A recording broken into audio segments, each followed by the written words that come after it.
जय श्री राम। जय श्री राम। जय श्री राम। कैसे हैं? बहुत अच्छे, बहुत अच्छे। चलिए आपके दर्शन हो गए। जय नगर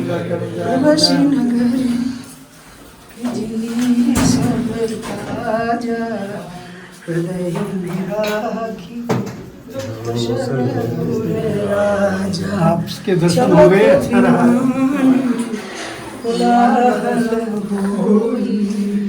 जय श्री राम सब कोई स्थापित हुआ है। जैसे कि देखा जाए कि भगवान राम जी इधर सीता मैया को ढूंढते हुए आए थे, मालूम नहीं किधर हैं।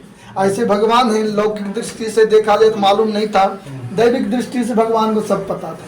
तो भगवान राम जी के यहाँ तक पता नहीं राम जी का सीता माता है किधर, ये प्लेस में मालूम पड़ा को लंका में। ऐसा हनुमान जी बैठे बता रहे हैं, घुटने के बल पे बैठे हैं।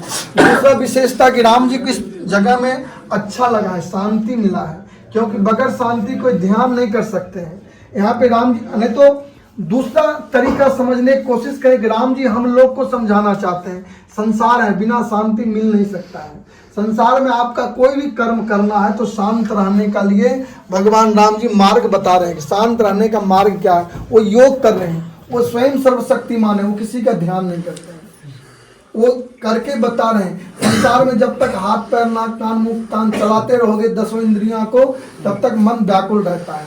शांत होने का मार्ग एक ही है। भगवान ने अपना धनुष्मान हटा दिए, पावर पास में रहेगा तो शांति नहीं मिल सकता। संसारिक कुछ भी चीज रहेगा तो भगवान ने धनुष्मान भी हटा दिए।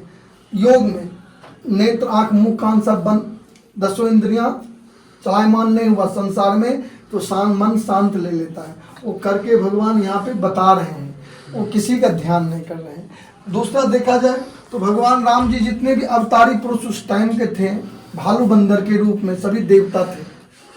धर्म संस्थापना विश्व कल्याण के लिए इस धराधर पे सभी जगह जगह अवतार लेकर के आए थे। वो सबका फर्स्ट मिलन उस लोक के बाद पृथ्वी लोक में फर्स्ट टाइम इसी जगह मिले हैं। यानी उस लोक में देवता और नारायण, इस तरह इस लोक में भक्त और भगवान। हनुमान जी जितने भी बंदर सेना थे सब भगवान का भक्त थे, वो सब यहाँ पर मिले हैं धर्म संस्थापना के लिए। ये जगह का महत्व है। हनुमान जी को यहाँ पे भक्ति का वरदान भगवान से मिला है कि नहीं। संकट मोचन भगवान का नाम संकट मोचन हनुमान जी को सुंदरकांड के अनुसार भक्ति का वरदान इसी जगह हमें मिला है कि नहीं। तीसरा में भगवान श्री राम जी को यहाँ पे सभी उपदेश लक्ष्मण जी को दिए, जिसको राम गीता बोलते हैं, इस जगह में ही दिए हैं। 4 महीने भगवान यहाँ पे गुजारे। यानी भगवान चातुर्मास में कुछ करना नहीं चाहिए, ऐसा कोई विधि विधान नहीं है। अगर होता तो चातुर्मास में भगवान युद्ध किए हैं। हर एक मास चातुर्मास आता है। 12 वर्ष चित्रकूट में रहे हैं, वहाँ तो 12 बार चातुर्मास आया होगा, तो फिर के वहाँ पर चातुर्मास का महत्व नहीं दिया गया है रामायण के मास। यहाँ पर राम जी का अच्छा काम हुआ है उस चातुर्मास में, भगवान का सभी अच्छे काम हुआ है, इसलिए उस चातुर्मास का महत्व दिया गया है। राम जी यहाँ 4 महीना इसलिए रुके कि भगवान बताते हैं जब संकट ऐसा संसार में आ जाए कि कुछ सूझे नहीं तो बैठ जाने में ही अच्छा ही है कि नहीं। समय का इंतजार करो। समय का इंतजार करने के लिए भगवान का कोई भी प्रक्रियाएं हम जीव को शिक्षा मात्र के लिए होता है, वो कोई स्टोरी नहीं है कि नहीं। भगवान को राम जी को उतना जो एक बाण से समुद्र को सुखा सकता है वो कुछ भी कर सकता था, है कि नहीं।